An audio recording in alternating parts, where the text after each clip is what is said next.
Bonjour les amis, nous allons faire un point sur les marchés au vendredi 3 décembre 2021. On va commencer par le CAC 40 qui perdait 0,44% vendredi en clôturant à 6765,52 points. Alors le CAC baissier à court terme, si on regarde un petit peu le graphique, on voit qu'il y a eu un décrochage là ici, effectivement. Gros décrochage après une série de baisses. Et là, aujourd'hui, un peu difficile de se positionner sur le marché. On va regarder la bande Bollinger 18,2, comme vous le savez, c'est quelque chose qui pour moi est important. Là, on était sorti de la bande Bollinger d'une manière très violente, puisqu'on avait un immense gap là ici. On est revenu à l'ouverture dans la bande Bollinger, ça c'est technique, c'était vraiment à prévoir, mais ceci dit, on est encore en clôture ressorti du Bollinger pour ressortir donc une troisième fois du Bollinger et de beaucoup. Donc cette journée-là était extraordinaire, même si la bougie était verte, on était vraiment sur un fait très très baissier.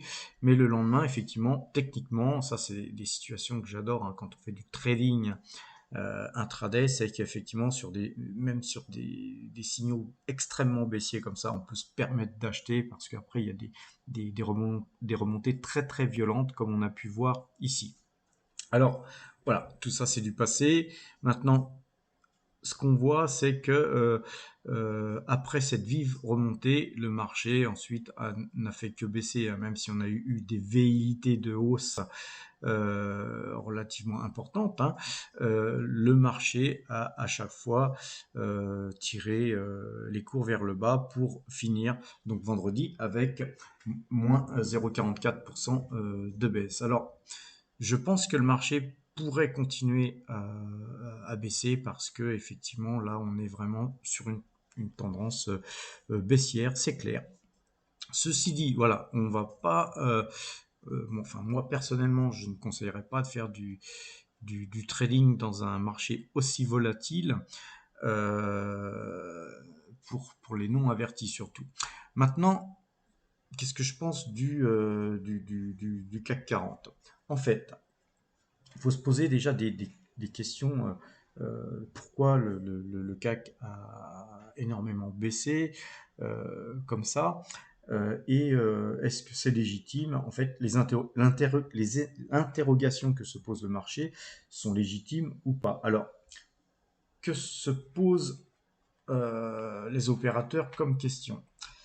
C'est relativement simple, c'est l'inflation. Aujourd'hui, on parle beaucoup du retour de l'inflation, va-t-elle être durable ou pas, et dans quelle proportion cette inflation va nous impacter. Et donc, par ricochet, les taux. Effectivement, plus l'inflation va grimper, plus les taux seront orientés à la hausse, ce qui n'est visiblement pas bon pour les marchés. Alors ensuite, les prix des matières premières, et là on retourne sur l'inflation, et là sur l'inflation des matières premières. Les prix du pétrole, surtout du pétrole d'ailleurs, et la valorisation des marchés qui avaient en plus beaucoup monté. Et à cela, on peut ajouter aussi les problèmes de la cinquième vague du Covid. Alors, que penser de tout ça? Alors moi, en tout cas, personnellement, je pense que oui, l'inflation sera durable, mais par contre certainement contenue et modérée. Les matières premières devraient, à mon avis, continuer à s'apprécier. Donc, quelque part, alimenter l'inflation. Les matières premières, certes, mais le pétrole, surtout, lui, à mon avis, affiche des cours tronqués de par les annonces faites par le gouvernement américain de puiser dans leurs réserves stratégiques et des annonces des pays de l'OPEP, OPEL+, etc. Alors combien de temps ces annonces pourront-elles encore peser sur le prix du brut? Moi, personnellement, je préfère m'en remettre à l'analyse graphique de mémoire des marchés.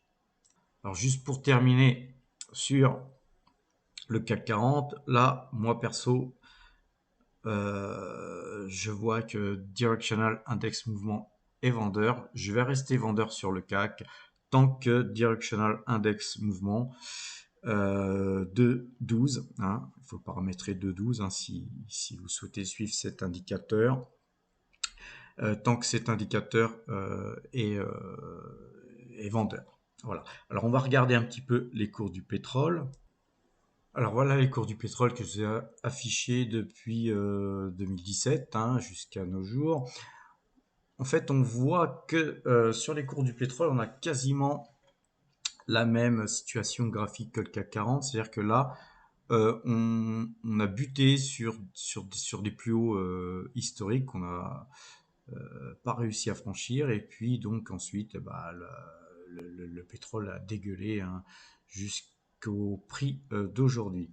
Alors néanmoins, quand on regarde le graphique là sur tout simplement 2020 jusqu'à 2021, on va dire pratiquement 2022 parce qu'on est bientôt en 2022, on voit que quand même la courbe est très pentue et haussière, même en dépit de la dernière correction et même de l'avant-dernière correction, on voit que le marché est résolument haussier. Regardons un petit peu ce graphique en monthly.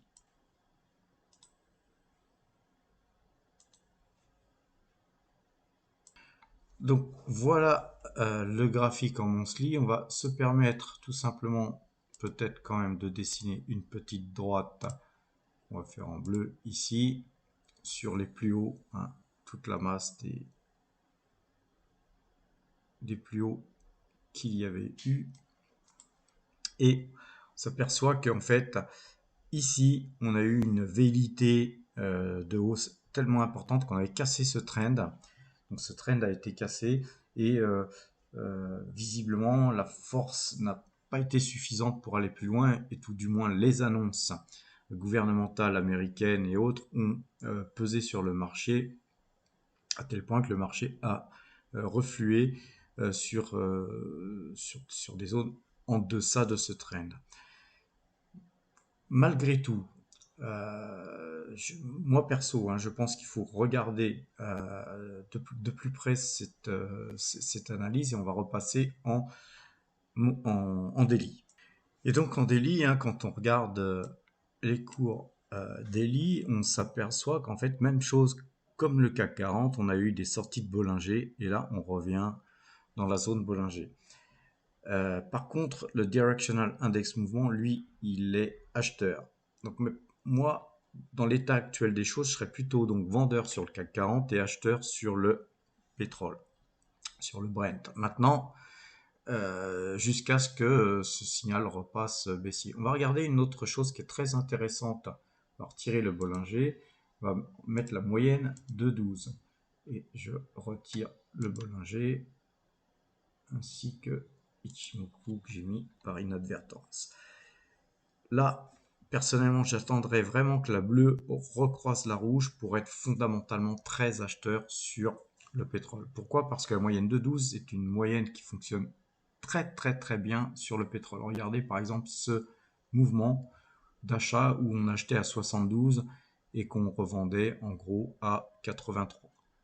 Voilà le genre de mouvement qu'on peut faire sur le pétrole avec la moyenne de 12. Là notamment on a eu un décrochage ici qui nous laisse vendeur, mais perso je redeviendrai vraiment acheteur donc que si cette moyenne de 12 sur le pétrole s'avérait donc acheteuse. Maintenant, quels sont les objectifs sur le pétrole? On me demande souvent mes objectifs. On va regarder avant tout justement Ichimoku. Donc sur Ichimoku, on est fondamentalement vendeur sur le pétrole, donc on va attendre que tout ça repasse acheteur. Par contre, quels sont les objectifs? Moi, je pense que les objectifs sur le pétrole sont beaucoup plus hauts, mais vraiment beaucoup plus hauts. Et donc, il faut être patient, car on risque de pouvoir racheter le Brent bien en deçà de ces niveaux d'aujourd'hui. Alors, quels sont les objectifs? Alors là, vous voyez là un W en fait en monthly, hein, on est revenu en monthly parce que pour faire une analyse vraiment long terme, mieux se mettre sur un graphique monthly. Vous avez un W, un double bottom ici plus ou moins bien dessiné, mais que je trouve pertinent en monthly. On n'a pas réussi à casser, effectivement, mais s'il s'avérait qu'on casse cette zone de 86-89, l'objectif est clairement, en fait, toute l'équidistance que vous avez ici entre le plus bas et cette ligne des plus hauts sur le double bottom, nous devons la retracer ici, hein, à peu près, hein, sur les plus hauts historiques. Peut-être pas tout à fait sur les plus hauts historiques, hein, puisqu'on est sur quelque chose d'approximatif, hein, on n'est pas à quelques cents près. Et les plus hauts, c'est 144 dollars. Donc moi, je pense que perso, déjà viser 100 dollars le baril, ça me paraît sur du moyen terme quelque chose de tout à fait probable. Je pense qu'on va aller voir les 100 dollars très prochainement, c'est-à-dire dans l'année qui vient, hein, dans les 12 mois qui viennent, on verra certainement les 100 dollars et que sur un temps plus lointain, les plus hauts historiques seront certainement retouchés et peut-être même cassés. Donc l'avenir nous le dira, mais déjà dans un premier temps, je pense que l'objectif des 100 dollars me paraît tout à fait pertinent. Donc c'est quelque chose qu'il faut avoir dans le coin de la tête, hein. Dès que le Brent passera acheteur, effectivement, se ruer sur des valeurs, des valeurs comme Total, Shell Midstream Partner ou autres seront certainement judicieuses. Sachant que nous, à PowerTrade, notre valeur favorite, c'est Total, qui a un poids de 51,21% du total de notre allocation d'actifs sur notre portefeuille action. Alors parlons un petit peu aussi du dollar qui devrait, à mon avis, continuer de s'apprécier. On va regarder un petit peu le graphe du dollar. Là, je ne vais pas vous faire une analyse graphique plus que ça, mais on voit bien que là, depuis le mois de mai, 2021, on voit bien que le dollar n'a fait que baisser, hein, on était sur la zone des 1,22 et qu'on est aujourd'hui à 1,13. Alors ça paraît pas beaucoup, hein, 10 cents de variation sur le dollar, mais c'est énorme, hein, c'est énorme pour l'économie, c'est énorme pour énormément de choses, et notamment sur le dollar, sur le pétrole, pardon. Effectivement, le dollar a un impact sur sur les prix du Brent, puisque le Brent se négocie en dollars. Alors, on va le voir aussi en monthly, et on voit qu'en monthly, la gueule du graphique n'est pas belle du tout. On voit que le dollar tend à continuer à s'apprécier, hein, puisqu'en fait, quand le graphe baisse, c'est que le dollar s'apprécie contre contre l'euro. Alors, faut pas oublier que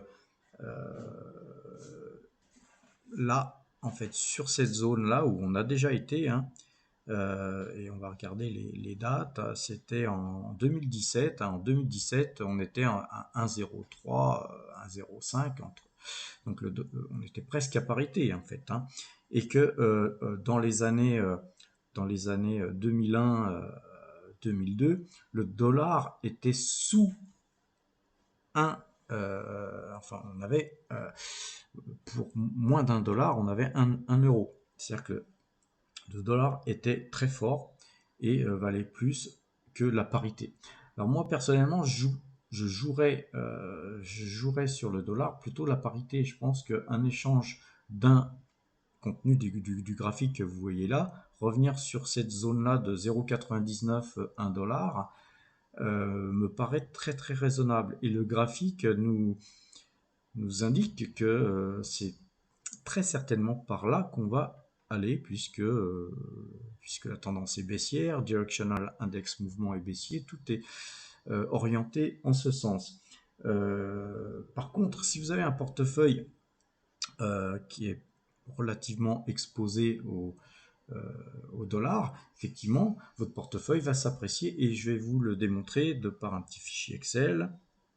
Donc pour ce faire, on va déjà voir un petit peu notre résultat depuis le 1er janvier 2021. On est à plus 25,55% de plus-value, alors que le CAC 40, lui, on va aller regarder un petit peu le CAC 40, lui affiche plus 22,41% là ici. Donc en fait,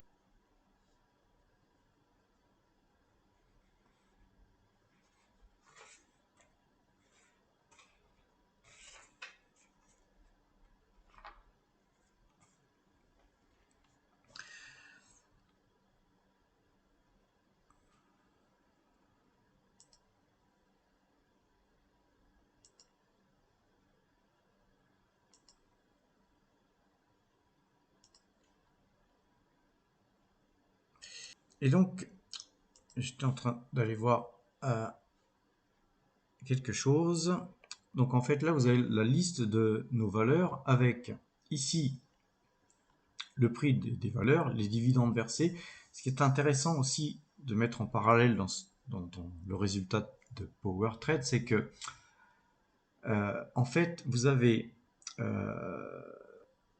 une stratégie, nous, de versement de dividendes qui sont réinvestis à chaque fois.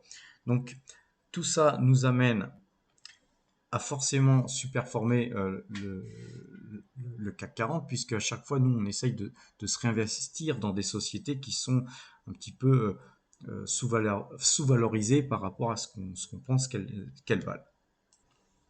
Mais surtout, aussi, l'effet dollar. Rappelez-vous que le dollar était à 1,22. Donc, je vais le mettre à 1,22. Et vous allez voir qu'à 1,22, notre performance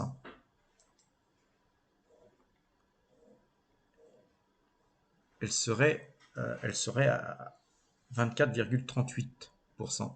Ce qui prouve que, en fait, l'effet dollar a un gros impact sur notre performance. Maintenant, imaginons qu'on arrive à parité, qu'on aille 1 euro pour 1 dollar. On va revenir sur l'évolution de notre portefeuille.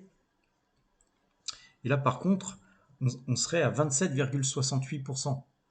Donc, on voit bien que la valorisation du dollar est extrêmement importante sur le choix de nos actifs.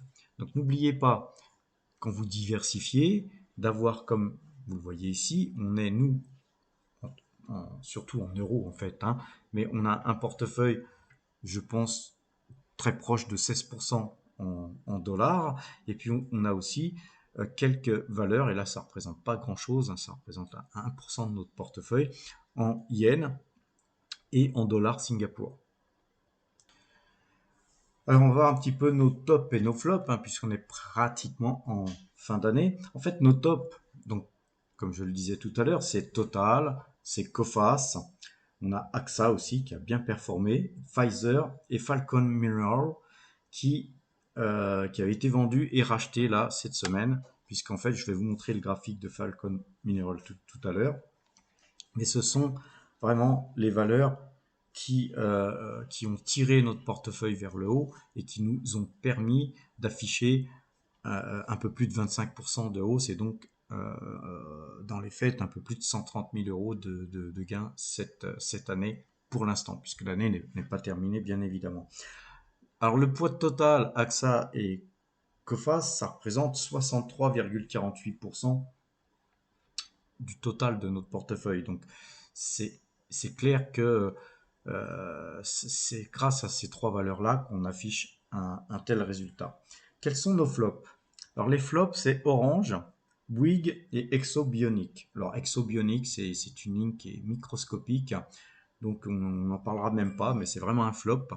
Mais on conserve parce que c'est peut-être une valeur sur laquelle on reviendra plus tard, mais ou peut-être qui sera amené à être effacé du portefeuille et que nos pertes devront être prises, mais c'est vraiment insignifiant sur notre portefeuille. Par contre, Orange et Bouygues sont des valeurs qui pèsent quand même pas mal, puisque Orange a un poids de 5,85% de notre portefeuille et Bouygues un poids de 2,48%. Alors, la situation d'Orange fait qu'on la conserve parce que c'est une valeur de rendement, donc elle nous procure un bon rendement. Ceci dit, on va pas moyenner à la baisse sur cette valeur, alors que Bouygues, par contre, est certainement une valeur sur laquelle on pourra remettre un petit peu de dividendes qu'on touche en DCA, parce que les fondamentaux sur Bouygues sont bien meilleurs. Quant au reste du portefeuille, qui représente 28%, je ne vais pas vous citer toutes les valeurs, mais ces 28%, quant à eux, laisse observer une progression satisfaisante, bien que loin des valeurs ayant superformé. Mais c'est grâce à cette diversification de nos actifs que nous avons réussi à superformer l'indice CAC 40 jusqu'à présent, et grâce aussi à l'effet dollar qui s'est apprécié. Alors, de plus, notre choix stratégique, c'est de privilégier les valeurs de rendement. Donc, je vous encourage aujourd'hui à vous poser la question, pour les plus vieux d'entre vous qui connaissent un petit peu la bourse. Effectivement, aujourd'hui, bon nombre de nos valeurs en portefeuille, ou même l'ensemble des valeurs que vous pouvez trouver sur la cote, affichent des rendements de 1 à 11%. Alors autant choisir des valeurs qui offrent un rendement entre 5 et 11%, comme nous l'avons fait, et de plus payer trimestriellement. Total, actuellement, affiche pratiquement 7% de rendement, en plus versé trimestriellement. Mais ce n'est pas la seule valeur. Vous avez Shell Midstream Partner qui doit afficher même d'ailleurs pratiquement 12% au cours actuel. Je ne vous parle pas de Realty Income qui verse pratiquement 3%, mais elle le verse mensuellement. Et notamment Falcon Mineral Corporation, dont je vais vous montrer le graphique. Avant le graphique, on va regarder. C'est une valeur qui offre un rendement en 2022 de 14%. Vous voyez, c'est même loin des 11% que je disais tout à l'heure, parce que 11% c'était pour 2021. Et donc en 2022, on aurait un pair de 9,98, vous imaginez, et un rendement de 14%. Donc c'est vraiment une très très belle valeur, d'autant que cette société, Falcon Mineral, en fait, affiche un nombre d'employés de 12 personnes. Ça, c'est quelque chose qui m'avait frappé. Se faire un chiffre pareil, un chiffre d'affaires pareil avec seulement 12 personnes, c'est absolument génial. Et donc, voilà, je vous encourage à regarder cette valeur. Maintenant, on va regarder le graphique. Alors voilà le graphique, hein. Je vais vous passer l'analyse graphique pure et dure, mais rappelez-vous, moi je vous avais conseillé Falcon Mineral sur cette zone-là, quand on avait quand on avait fait un gap et puis qu'on avait une très très belle configuration graphique. Donc sur un pullback, on avait racheté peut-être un peu tôt, hein, mais on a quand même pas racheté sur les plus bas du pullback, on avait racheté, j'ai plus souvenir, mais sur la zone des 5,31, 5,32, quelque chose comme ça. Et on a revendu quasiment au plus haut, après 25% de gains en une dizaine de jours. Voilà, en 2 semaines. Et puis ensuite, les cours se sont reflués et ont bien dégueulé, hein, puisque cette valeur est passée de 6,55 à aujourd'hui 4,40. Alors on est à combien? On est à 4,49 $. Et ben moi, personnellement, je vais pas attendre des signaux d'achat graphiques pour revenir sur cette valeur. C'est ce que j'ai fait. Je suis donc re-rentré sur cette valeur sur du fondamental, hein, elle offre un très très bon rendement. Donc, par contre, évidemment, on ne met pas des sommes énormes là-dessus, mais ces petits ruisseaux qui font les grandes rivières, hein, je vous encourage à regarder ma vidéo, les petits ruisseaux font les grandes rivières. Si à chaque fois vous ramassez 50 euros, 500 euros, 1000 euros par-ci par-là et que vous les réinvestissez dans des belles valeurs, vous finissez par avoir effectivement des grandes rivières de dividendes qui vous tombent ici ou là tous les mois ou tous les 3 mois. Donc voilà, Falcon Mineral est rentré dans notre liste. Je vous encourage à la regarder, c'est vraiment une très très belle valeur. Alors tout à l'heure, on a vu les tops et les flops aussi. J'aimerais aussi, juste comme ça, essayer de me rappeler des valeurs qu'on a vendues avec quelques bénéfices ici ou là, qui ont fait les petits ruisseaux, puisqu'on parlait des petits ruisseaux et des grandes rivières tout à l'heure. Donc on a vendu avec des bénéfices Schneider, Oasis, Midstream Partners, Seagate, Anico, Eagle Mines, Tesla. On avait vendu du ST microélectronique, UMC, Philips 66, Soitec, Grayscale, NN, BP, Midstream Partner. On avait aussi du CNP Assurance, Berkshire Hathaway, BlackRock, Hotelsat, Eli Lilly, Coca-Cola, et aussi, n'oublions pas quelques valeurs japonaises comme Itoshu que je vous avais conseillé, et Suntory qui ont été vendus, Suntory Beverage ont été vendus, et donc tout ça, effectivement, a permis au portefeuille de Power Trade de s'apprécier de la valeur dont je vous ai parlé. Maintenant, on va regarder juste un dernier petit truc que je vous conseille de faire aussi, vous, de votre côté, c'est de faire un graphique sur l'évolution de vos actifs, hein, de votre portefeuille, depuis que vous avez commencé. Là, on voit ici depuis 1997 jusqu'à nos jours, hein, de fin 2021, et on voit l'évolution du graphique avec ce qui est intéressant dans un graphique de l'évolution de votre portefeuille, c'est qu'on voit effectivement tout ce qui s'est passé. Donc, quelque part, on voit aussi vos erreurs et vos drawdowns. Vos drawdowns, c'est par rapport au plus haut où vous étiez, jusqu'où vous a amené à rester en position ou autre sur un plus bas. Quand vous retracez comme là ici,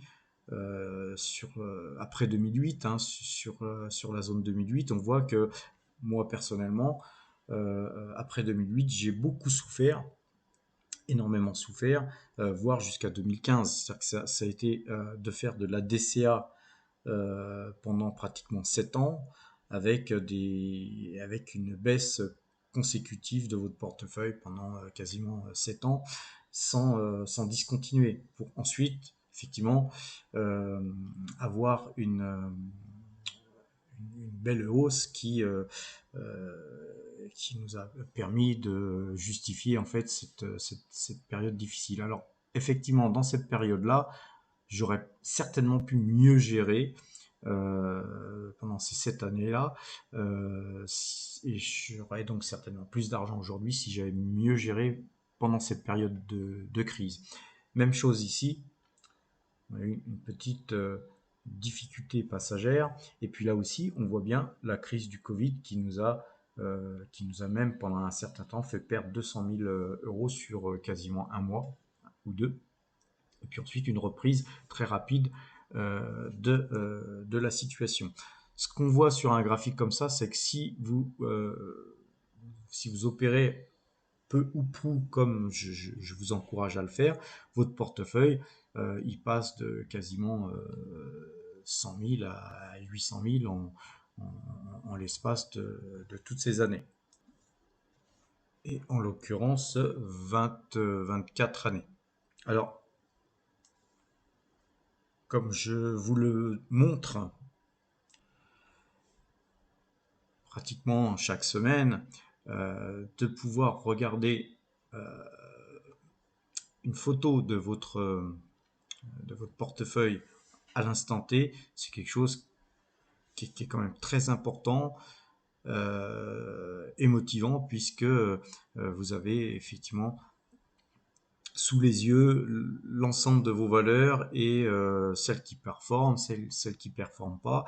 Et en termes de pourcentage d'allocation d'actifs, ça c'est très important de vous donner des directives issues d'une stratégie, qui fait partie d'une diversification géographique et aussi en termes de valeur. Ce qui est intéressant de faire par rapport aux valeurs que vous avez vues là juste à l'instant, c'est d'avoir un, une répartition de votre capital en valeurs.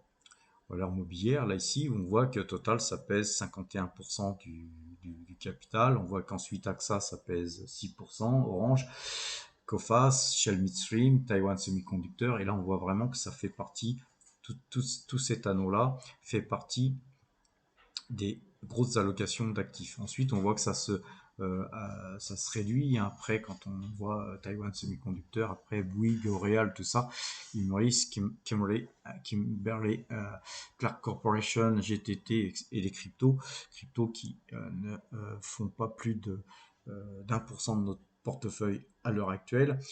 Ça fait partie vraiment de notre stratégie de diversification. Et là, on peut se dire que effectivement, 51% de notre capital investi sur une seule valeur de la cote, c'est risqué et pas assez diversifié. Alors maintenant, je vais vous montrer pourquoi c'est faux. Tout simplement en regardant la répartition du capital global. Et donc le capital global, c'est quelque chose qui va inclure le portefeuille immobilier, tout ce qui est actif immobilier. Donc là, on s'aperçoit qu'en tenant compte des actifs immobiliers, le portefeuille de PowerTrade est à 45,4% investi dans l'immobilier. Et en tenant compte de l'immobilier, Total ne représente plus que 28% du portefeuille global, hein, de la répartition de nos actifs. Et donc 28% sur une valeur, c'est encore beaucoup, mais ça devient de ce fait très acceptable. Donc voilà pourquoi il faut pousser la diversification au maximum. D'autant que beaucoup d'actions totales ainsi que d'autres actions d'ailleurs sont investies depuis une autre structure qu'une structure personnelle. Elles sont investies depuis deux de mes sociétés que je gère. Et autre chose importante à faire, c'est à regarder dans quelle zone géographique vous investissez. Donc, en l'occurrence, dans quel type de monnaie aussi vous investissez. Alors là, on voit que notre portefeuille il est investi à 43,2% en France, 5,7% aux USA, 3,2% en Asie, et on a aussi donc 45,4% en immobilier, donc c'est l'immobilier français, hein, mis à part Realty Income qui de toute façon figure dans le portefeuille USA. On se retrouve avec seulement 2% d'espèces et environ, je crois, 0,5% en crypto. Voilà. Donc, voilà une chose qui est importante d'avoir à l'esprit, de visualiser constamment. C'est d'ailleurs même avant même de faire une opération, c'est de veiller à un bon équilibre de votre répartition géographique, car effectivement, comme on l'a vu tout à l'heure, le dollar peut peser très lourd ou peser à votre avantage ou à votre désavantage d'une manière assez lourde si par exemple vous êtes trop investi sur des valeurs US. Si vos revenus, si vos revenus sont en valeur US, donc en dollars, mais que vous dépensez en euros, si effectivement si les valeurs US s'appréciait, vous auriez donc une appréciation de vos revenus, ce qui serait bien. Par contre, si c'était le contraire, vous seriez bien embêté. Donc il faut avoir une bonne répartition géographique de façon à lisser les hausses et les baisses des fluctuations des monnaies afin d'avoir des revenus le plus stables que possible. Et donc on va terminer sur le Bitcoin. Là, je viens de voir que le Bitcoin perd plus de 12% là aujourd'hui. Donc sur le marché des cryptos, c'est pas la fête. En perso, hein, je vous avais conseillé en achat en DCA, c'est-à-dire la DCA, c'est d'acheter tous les mois une petite somme très raisonnable hein, sur les cryptos. Je vous rappelle que les cryptos, ça ne doit pas représenter plus de 1 à 3% de votre portefeuille. Que penser du graphique? Là, pas grand-chose, ça pue. Mais si vous faites de la DCA, vous avez des bons points d'entrée. Ça peut encore baisser de 10 000 euros. Le Bitcoin, vous en foutez. Si vous investissez 50 balles ou 100 balles par mois sur les cryptos, c'est pas très très important ce type de variation. Par contre, sur le long terme, donc voilà, je vous ai tracé là, on reste en daily, hein, mais déjà on voit très très bien que depuis qu'on est sur les 10 000 dollars là, on voit que ce point-là de 29 600 et quelques là est un point important. Donc on trace là-dessus. On voit que tout simplement le marché tend à revenir sur ce trend. Par contre, il ne faudrait pas le casser hein, parce que effectivement, si on cassait ce trend, je ne sais pas trop où on pourrait aller, mais certainement revenir sur les 30 000, hein, 29-30 000, ça me paraît tout à fait possible. Par contre, je pense qu'on va certainement rebondir, venir toucher ce trend et rebondir dessus et continuer notre petite ascension haussière. Ça me paraît tout à fait le scénario envisageable et donc moi je profite sur ces points-là pour acheter en DCA des petites sommes, hein. Je parle bien de vraiment toutes petites sommes. Soyez prudents. Voilà, je vous souhaite un excellent week-end et à très bientôt les amis.